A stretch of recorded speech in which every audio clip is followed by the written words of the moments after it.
Hello everyone, welcome back to another video. You are watching my YouTube channel study with Kartik. तो आज हम बात करेंगे कुछ थ्योरीज जो एजुकेशन से रिलेटेड है। जब मैंने आप लोगों का पिछले साल का क्वेश्चन पेपर देखा तो उसमें मैंने देखा कि 2 से 3 क्वेश्चन जो है आप लोगों के थ्योरीज से रिलेटेड थे कि ये थ्योरी किसने दी थी। तो मैंने सोचा कि अब 2 दिन रहे हैं तो आप लोगों को ऊपर ऊपर से सिर्फ उनके नाम बता देता हूँ ताकि आप लोगों एक बार सुन ले, और अगर आपको इससे रिलेटेड क्वेश्चन आता है तो आपके माइंड में थोड़ा सा नाम तो कहीं सुना हुआ रह ही रहे, क्योंकि अभी पूरा टाइम नहीं है आप लोगों के पास थ्योरी पढ़ने का। जब आप बीएड फर्स्ट सेमेस्टर में आओगे तो फर्स्ट सेमेस्टर में आप लोगों को ये सारी थ्योरीज पढ़ाई जाएगी। तो ये थ्योरीज़ है और बहुत से बच्चे इस टाइम पे नर्वस भी हो रहे होंगे।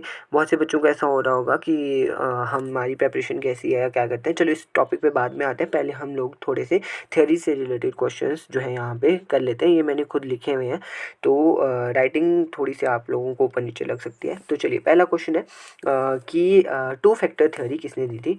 2 फैक्टर थ्योरी जो दी थी वो दी थी स्पीयरमैन ने जो है 2 फैक्टर थ्योरी दी थी। ये आप लोगों को याद रखना है। उसके बाद है law of learning. Law of learning किसने दिया था, और ये थॉर्नडाइक ने दिया था। थॉर्नडाइक ने जो है लॉ ऑफ लर्निंग दिया था। यहाँ पे प्रोनाउंसिएशन जो है सब अलग अलग तरीके से बोलते हैं, इसलिए प्रोनाउंसिएशन ऊपर नीचे हो सकती है। तो इसके बाद अगला क्वेश्चन आता है कि किंडरगार्टन किसने जो है दिया था। किंडरगार्टन का कंसेप्ट किसने दिया था, ये दिया था फ्रोबेल ने जो है इसका कंसेप्ट जो है दिया था। इसके बाद अगला है कंसेप्ट ऑफ प्रोग्रेसिव एजुकेशन का कंसेप्ट किसने दिया था, तो ये दिया था जॉन लोके ने दिया था प्रोग्रेसिव एजुकेशन का कंसेप्ट।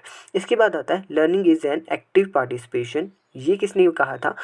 और लैब स्कूल का कंसेप्ट किसने दिया था, तो ये दिया था जॉन डेवे ने जो है एक्टिव पार्टिसिपेशन लर्निंग की ये कहा था, और लैब स्कूल का कंसेप्ट भी इन्होंने ही दिया था। तो ये भी आप लोगों को याद रखना है। इसके बाद अगला है सोशियो कल्चरल डेवलपमेंट जो थ्योरी है वो किसने दी थी, तो ये दी थी एल.एस. वुगेत्साई ने।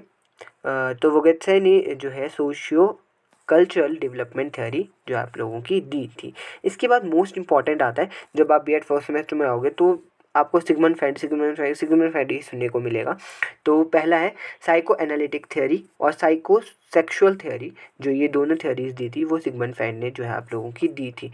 याद रखना, साइको एनालिटिक या एनालिसिस या साइकोसेक्सुअल जो थ्योरी दी थी वो सिगमंड फ्राइड ने दी थी।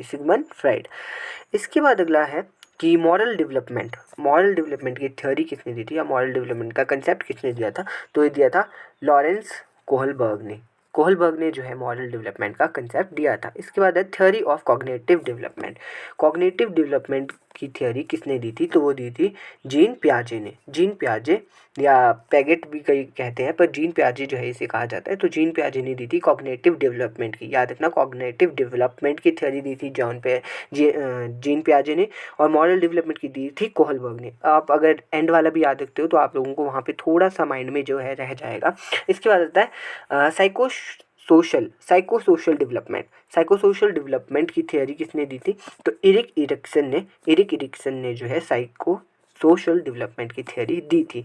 मुझे पता है कि अभी आप लोग थोड़ा सा कंफ्यूज हो रहे होंगे, बस थोड़ा सा माइंड में ज़रूर रख लीजिएगा। इसलिए मैंने जो यहाँ पे 15 ही थ्योरीज लाई है, नहीं तो बहुत सारी थ्योरीज हैं, क्योंकि नहीं तो आप एंड मौके पे ज़्यादा कंफ्यूज हो जाओगे। तो इनको ना अभी आप साथ साथ में नोट डाउन कर लीजिएगा और पेपर से पिछले दिन जो है एक बार ऊपर से पढ़ लीजिएगा।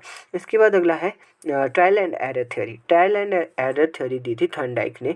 हमने एक थॉर्नडाइक की जो थ्योरी थी वो पीछे भी पढ़ी थी, वो क्या था, लॉ ऑफ लर्निंग दिया था थॉर्नडाइक ने, और ट्रायल एंड एरर थ्योरी भी दी थी थॉर्नडाइक ने। इसके बाद अगला क्वेश्चन है हमारा थ्योरी ऑफ रीइंफोर्समेंट किसने दी थी, और ऑपरेंट कंडीशनिंग, और हो गया ना गुड़ को। तो आगे है थ्योरी ऑफ रीइंफोर्समेंट किसने दी थी, और एक और इन्होंने दी थी ऑपरेंट कंडीशनिंग किसने दी थी, बी.एफ. स्किनर ने दी थी। बी.एफ. स्किनर ने कौन सी दी थी, थ्योरी ऑफ रीइंफोर्समेंट और ऑपरेंट कंडीशनिंग, ये दोनों दी थी बी.एफ. स्किनर ने। इसके बाद है क्लासिकल कंडीशनिंग की थ्योरी किसने दी थी, तो ये दी थी पैवलव ने जो है ये दी थी। इसके बाद आता है इनसाइट थ्योरी किसने दी थी, तो ये दी थी कोहलर ने जो क्या दी थी, इनसाइट थ्योरी दी थी। इसके बाद आता है ब्लूम्स टैक्सोनॉमी। ये तो इतनी, जब आप बीएड में आओगे तो ब्लूम्स टैक्सोनॉमी आप हर जगह सुनोगे। तो ब्लूम्स टैक्सोनॉमी किसने दी थी? तो ये वैसे आप लोगों को हर उसमें जो है ब्लूम्स लिखा होगा तो आप पहचान ही जाओगे, बेंजामिन जो ब्लूम्स ने जो है ये थ्योरी दी थी। इसके बाद आता है चाइल्ड सेंटर्ड एजुकेशन के फादर कौन है? चाइल्ड सेंटर एजुकेशन के फादर, तो ये जे रूसो को जो है चाइल्ड सेंटर एजुकेशन के फादर कहा जाता है। इसके बाद है कि क्राफ्ट सेंटर एजुकेशन किसने बोला था या किसने दिया था? क्राफ्ट सेंटर एजुकेशन, तो ये इसका राइट आंसर हो जाएगा महात्मा गांधी। महात्मा गांधी ने क्राफ्ट सेंटर एजुकेशन की जो है बात की थी। तो इसके बाद आप लोगों से पूछा जा सकता है कि लेवल ऑफ टीचिंग कितने होते हैं? तो 3 लेवल ऑफ टीचिंग होते हैं। कौन कौन से होते हैं वो आगे डिस्कस करते हैं। यहाँ पे आप लोगों से एक और चीज़ पूछी जा सकती है कि टाइप्स ऑफ टीचिंग, तो फॉर्मल और इनफॉर्मल तो टीचिंग होती है। तो 3 लेवल ऑफ टीचिंग होते हैं। First one is your memory level. Memory level इसको प्रोपाउंड किया था जॉन एफ ने जो है मेमोरी लेवल का कंसेप्ट जो है दिया था। इसके बाद आता है अंडरस्टैंडिंग लेवल। अंडरस्टैंडिंग लेवल का जो कंसेप्ट है वो दिया था एच.एस. मैरिसन ने। और उसके बाद आता है रिफ्लेक्टिव लेवल। रिफ्लेक्टिव लेवल का जो कंसेप्ट है वो दिया था हंट ने, HUNT, हंट ने। तो आप लोगों को याद रखना है कि लेवल ऑफ टीचिंग 3 लेवल होते हैं। पहला है मेमोरी लेवल, अंडरस्टैंडिंग लेवल और फिर रिफ्लेक्टिव लेवल। तो मेमोरी लेवल जो होता है सबसे लोएस्ट होता है, उसके बाद अंडरस्टैंडिंग आता है, उसके बाद रिफ्लेक्टिव आता है। तो आप लोगों से कई पूछा जा सकता है, सीक्वेंस भी पूछा जा सकता है। तो सीक्वेंस क्या है? पहले मेमोरी, फिर अंडरस्टैंडिंग, फिर रिफ्लेक्टिव। तो मेमोरी होता है सबसे लोएस्ट और रिफ्लेक्टिव होता है हाईएस्ट। तो इसके बाद जो हम डिस्कस करेंगे फिर कुछ कोट्स आप लोगों से पूछा जा सकता है। कोट आपको दिया गया होगा और कहा गया होगा कि ये कोट जो है किसने दिया था, तो ये चीज़ किसने कही थी, ये भी आप लोगों से पूछा जा सकता है। तो पहला है हमारा, education is the most powerful weapon which you can use to change the world.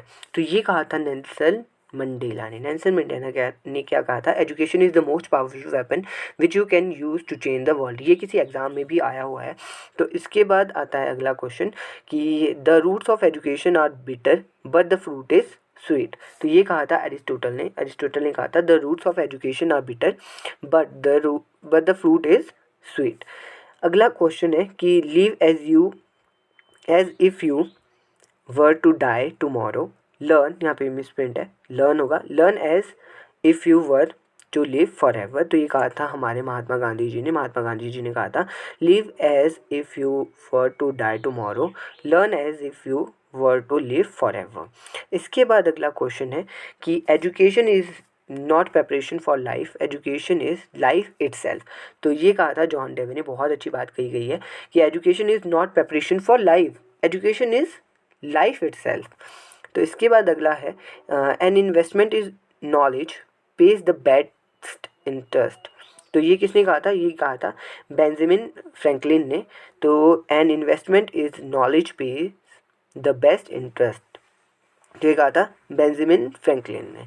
तो इसके बाद मैं आप लोगों से कुछ बात करना चाहता हूँ कि देखिए आप लोगों के पास 2 दिन है, तो यहाँ पे कुछ इम्पॉर्टेंट बताने वाला हूँ आप लोगों को कि ये चीज़ें अगर आप लोगों ने अभी भी नहीं पढ़ी है तो आप लोग इसको पढ़ लीजिएगा, या अगर अच्छे से रिवीजन नहीं किया है तो अच्छे से रिवीजन ज़रूर कर लीजिएगा। HPG की इंडियन जी की बात करूँ तो 30 नंबर का जो है आप लोगों का ये सेक्शन रहने वाला है, जिसमें आप लोगों का करंट अफेयर भी इंक्लूडेड है। तो HPG के तो बहुत अच्छे से हम लोगों ने डिस्कस किया भी है, तो मुझे पता है कि आप लोगों ने रिवीजन भी अच्छे से किया होगा।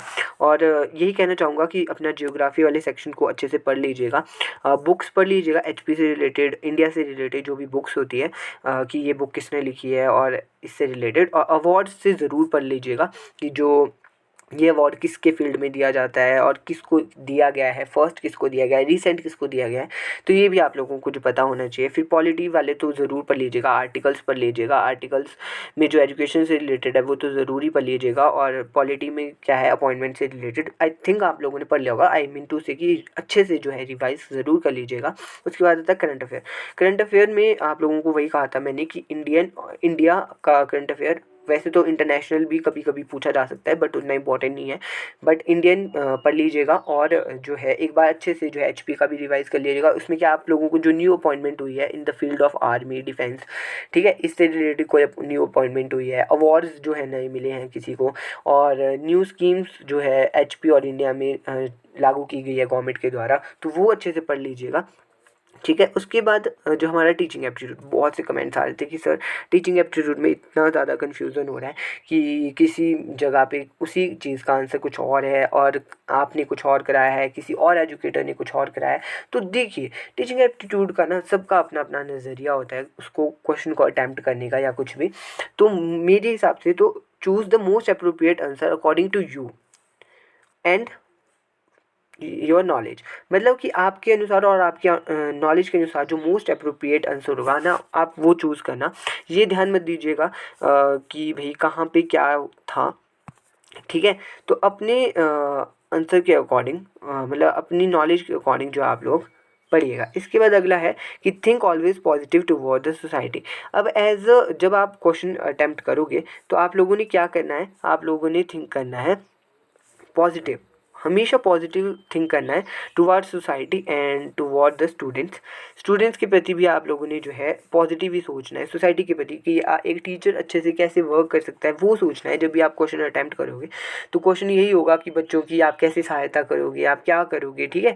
तो हमेशा ना एक टीचर के पॉइंट ऑफ व्यू से सोचना। वही क्या अगले पॉइंट में कहा है मैंने कि think like a honest and hard working teacher, ठीक है। एक हार्ड वर्किंग और जो ऑनेस्ट टीचर होता है उसके प्रोस्पेक्टिव से सोचना जब भी उस क्वेश्चन को, टीचिंग एप्टीट्यूड के क्वेश्चन को अटेम्प्ट करोगे। उसके बाद है always thinks to change the quality of teaching and provide new knowledge to students through various new activities. तो आप लोगों से क्वेश्चन भी पूछा जा सकता है कि आप अपनी टीचिंग को कैसे इफेक्टिव बनाओगे या कुछ भी है। तो आप लोगों ने उस टाइम यही माइंड में रखना है कि एक जो टीचर होता है वो टीचर अच्छा टीचर तभी कहलाएगा जब वो क्वालिटी कंटेंट जो है बच्चों को प्रोवाइड करता है और नए नए वेज से बच्चों को पढ़ाता है, क्रिएटिव वे से जो है पढ़ाता है। और एक टीचर को हमेशा क्या होना चाहिए, क्रिएटिव होना चाहिए। तो ये कुछ पॉइंट्स थे जो आप लोगों ने याद रखने जब टीचिंग एप्टीट्यूड के जब आप क्वेश्चन करोगे। इसके बाद आता है मैथ और रीजनिंग। बहुत से बच्चे ऐसे होंगे जिनको मैथ से डर लगता होगा, रीजनिंग से डर लगता होगा। तो इस टाइम पे मैंने पहले भी कहा था मत पढ़िए कुछ भी, जो पढ़ा है वही रिवाइज़ करिए।